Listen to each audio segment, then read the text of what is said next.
Hi everyone, let's begin to solve this tricky math problem. Okay, 11 minus 1 equals 10 and 1 minus 11 equals negative 10 and there is multiplication here.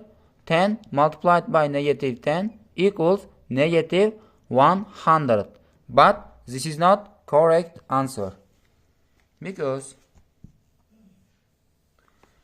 according to the order of operations, first we have to begin to work inside the parentheses, after that exponents, and then multiplication or division, and finally addition or subtraction. Here multiplication and division have equal priority, that's why we have to begin to work from the left to the right.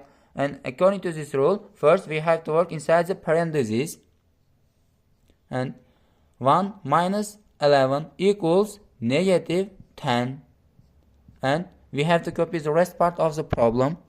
11 minus 1 multiplied by negative 10.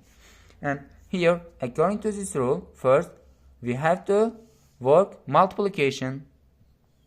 And negative 1 multiplied by negative 10, it equals positive 10. And 11. 11 plus 10 equals 21. This is our correct and final answer. We can copy this answer here. Answer for this problem is 21. That's all. Thank you. Subscribe my channel and support me.